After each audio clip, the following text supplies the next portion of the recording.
Chat. Guys, this is not even accurate. Guys, cheating is literally, guys, on most game shows, it's against the law. People go to jail for that. Trap included It's obvious fraud. cuts. The second trap ends with contestant Zach diving under a door. See how his leg is here at this point. When it switches to an alternate angle, his leg is here. See the shoes and no bag? Now here's a bag and no shoes. The video has more than 150 million views. Around half of Mr. Beast's videos are now game shows. $111,500. Their questionable reality is part of a history that goes back to a national scandal in the 1950s. What? It includes congressional hearings. His videos are not game shows, they're videos. Wait, no, hold up. This video is actually brain dead. VOX lost their minds with this one. Guys, Mr. Beast's videos, they're not even game shows. They're not even game shows. It's just a video, and it's just a game. When there's multiple contestants, sometimes it's a real thing, right? But whenever there's a guy alone, they could cheat, they could do whatever they want. Who cares? It's just a video. Dramatic climax of the probe of fixed and rigged quiz shows. Guys, it's the same thing as getting mad that the real Squid Game, the first thing, guys, it's fake, chat. In Squid Games, as you can see, this contestant does this, and the physics don't work like that. In real life, it's CGI. Well, no shit. It's a fucking, guys. It's entertainment. It's a fucking. It's not an actual contest. It's why that video of Mr. Beast was a bad example, because it's not a real contest. It's one guy. Stories in Borneo. And the tribe has spoken. And a brief era when cheating on a game show was a federal crime. It's $100,000. I'm pretty sure it still is. In the 1940s, television had begun advances across the nation. And by 1955, a game show called the $64,000 Question debuted on CBS. Yes, the $64,000 question. Or was it a A millionaire? contestant in an isolation booth was asked increasingly difficult questions. The design implied security and integrity. Questions were delivered straight from a bank vault to the set. It was sponsored by Revlon and was a fabulously successful TV show. Topping ratings with 16 million viewers, almost half of all houses that owned TVs were watching it. That's insane. It started a quiz show boom. These shows included Dotto, a game where contestants answered trivia questions to unlock a connect the dots puzzle, the less said the better, and 21. Welcome back to 21. A show where two contestants appeared in isolation booths. Each answered questions for points, hoping to reach 21. It was sponsored by Geritol, a supplement that claimed to help with Tired blood. Tired blood. The show and trend peaked in 1957, when Time magazine put long-running quiz champ Charles Van Doren on the cover.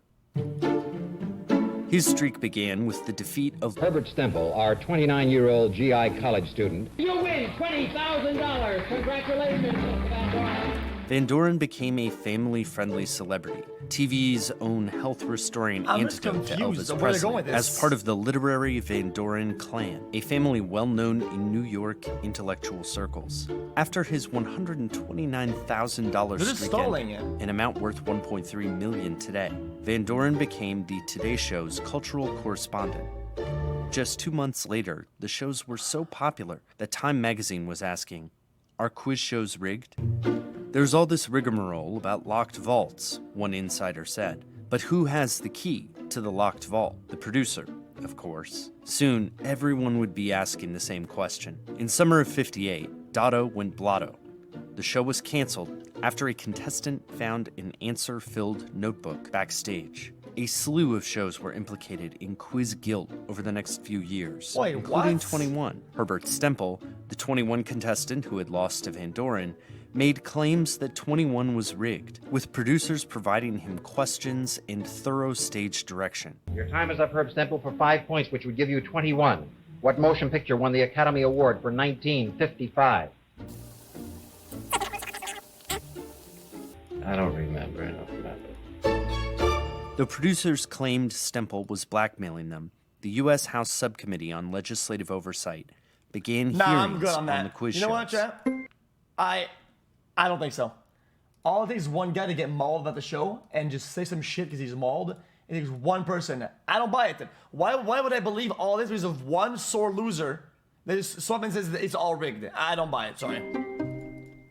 The report began, it is one thing to arouse and hold the attention of the viewing public by programs which are openly and avowedly pure fiction. And should be Oh, they lie? Why would he not lie? The guy's mad he's got nothing to lose anymore. known as such to any reasonable person. It is quite another thing, however, when the airwaves, belonging to the people, whose free use has been licensed by the Federal Communications Commission, are used deceitfully to exploit for private profit the interests of the viewing public. Stemple unloaded details of the coaching, in addition to questions and answers, like that they refused to turn on the air conditioning in his booth, thereby causing me to perspire profusely. Charles Van Doren arrives to apologize and attempt to explain to the millions whose friendship and respect he had won. Van Doren eventually admitted, in testimony, he instructed me how to answer the questions, to pause before certain of the answers. So let's see, there was this fellow named Monko. On this first occasion, and on several subsequent ones, he gave me a script to memorize. Okay. And before the... Hold on. Guys, I have to play devil's advocate about this because I get it, chat. Guys, I think asking you to pause is perfectly fine because the show needs to have a pacing. If the show needs to be 20 minutes long and calculate that if everybody ends instantly, they have no content and the show ends with 8 minutes to go, well, they need to fill the gaps. If he knows the answer or doesn't know the answer, saying, yo, dude, whether you know the answer or not, you have to pause and you have to stall. That's perfectly okay. program, he took back the script and rehearsed me in my part. But his statement is a rueful and moving realization that for his wealth and fame, he paid a bitterly high price. The investigations resulted in Van Doren losing his job as a Today Show correspondent. I don't buy it. And in the cancellation of other quiz shows. Though he and others pled guilty of perjury in earlier testimony, he was freed. But more importantly, the Communications Act of 1934 was amended to include prohibited practices in case of contests of intellectual knowledge, intellectual skill, or chance, making it unlawful with intent to deceive the listening or viewing public with up to a year of imprisonment. The FCC was in charge, and rigging a game show was a federal crime. So what happened? Well, I was actually a huge Survivor fan, and I found the whole Stacey Stillman, Mark Burnett controversy to be super interesting. After the 1950s, a combination of falling ratings and public distrust kept game shows lower profile until a renaissance. The first person who refuses to eat a bug loses immunity for their tribe. The long-running show Survivor made its debut in 2000. Contestants competed in challenges, but crucially, elimination occurred via vote at tribal council. In 2001, an original Survivor cast member claimed the show was rigged. Essentially, Stacey alleged that in the first season, in order to save a more ratings-friendly contestant, You know, he's fat, but he's good. Mark Burnett, the executive producer on the series, approached two other contestants on the beach and essentially said to vote for Stacey instead of that other contestant that they were planning on voting for. Years later, attorney George Bredicum started to wonder, did the old quiz show laws apply in that case? I filed a Freedom of Information Act request from 2000 to 2017. Oh, man. But the lawsuit entered into a private settlement before any FCC investigation commenced. This followed I'll defend it. Sure, I'll defend it. Here's the defense. Okay, some of the contestants are scouted initially for their entertainment value, flat out. Okay, whether they perform or not is irrelevant to how much they're gonna give the ratings to the TV on how entertaining they are. If they make a mistake in scouting and they fucking suck and have no content, they have to find a way to make content.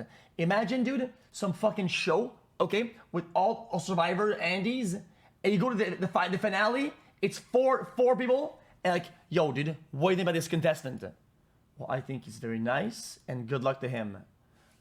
I think I like him, and I wish him all the best. Like, oh my god, boring as fuck, I don't know what to tell you. In the 2000s of a weekend quiz show It's boring, I don't know what to tell you. The truth is, they're actually not really fighting these reality shows using that statute. The closest thing that I found was there was a planned Fox game show called Our Little Genius. He also happens to be one of the smartest people in America. The planned 2009 show cast kids as quiz competitors to adults. One complainant to the FCC said their child had been registered as a calculus expert, but was suddenly switched to music theory. It says a producer passed them note names, like the hemi-demi-semiquaver as the British name for the 64th note. The complainant ended, saying, "I urge you to conduct an investigation." That investigation was ultimately abandoned by the FCC because what the production did was essentially said, hey, we're not going to broadcast this. If we don't broadcast this, you guys don't even have jurisdiction, and it's true. The FCC only has jurisdiction for broadcast. Cable, do whatever you want. Wait! Internet, nobody cares. That's insane. Wait, so if they don't air the show, it doesn't matter? So you can break the law as long as the people don't see it? You can shoot something for broadcast, but as long as it doesn't actually air, you're not in violation. And the timeline of game show investigations overlaps with a change in consumption options. Game shows being real was possibly just a window in time. 3, 2, 1. But does it matter? That was so... I'm speechless. Everyone assumes that because I wrote this paper, I am in support of stronger regulations, stronger FCC enforcement. I really am not. I think we're at the point, everyone knows that what's on TV is often fake. Everyone knows what's on the internet is usually not real. Not true. This guy's off his rockers. Mr. Beast has just one FCC. Chat, we're in the era of like a mix of irony and post-irony in that sense. Okay, people assume everything is fake and everything is real. It's like now it's like a fucking brawl. Okay, now it's like whatever the fuck. Both narratives gain a lot of support and views and clicks. It's a brawl out there. FCC license to help coordinate radio communication for his productions. The Mr. Beast team did not respond to our multiple requests for comment. And in 1959, Geritol and Somonex's sales soared, while Van Doren sweated. Stumble Guys is currently number 6 in action on the App Store. I want to tell you about Stumble Guys. Hey everybody, my name's Phil Edwards. I'm the producer of this episode. If you're anything like me... That was the stupidest I've ever heard in my life. I think we're at the point, everyone knows that what's on TV is often fake. Everyone knows... Hold on. Mr. Beast has just one license. An FCC license to help coordinate radio communication for his productions. The Mr. Beast team did not respond to our multiple requests for comment. And in 1959, Geritol and Somonex's sales soared, while Van Doren sweated. Stumble Guys is currently number 6 in action on the App Store. I want to tell you about Stumble Guys. The sponsor would fit in any video, in any whatever. It's irrelevant what was on it for that. I'm so fucking confused what this video was about. Guys, the correlation is zero from Mr. Beast's videos and what he does to TV aired contestant shows like that. There's no correlation whatsoever. There are two different content pieces with different goals, different prize. Guys, there's a good chance, okay, that the guy on that video was, yo, dude, be in my video. I'll give you 10K for acting for like a week on set, okay? And that's all you get. And boom, done. The guy did this thing, right? And at the end, they're like, oh, guys, by the way, guys, there's a $1 million prize, guys. Who the fuck cares? Well, there's a prize, dude. It's up to them and the person. Who the fuck cares if there's a prize or not? Like what? I'm confused. Am I wrong?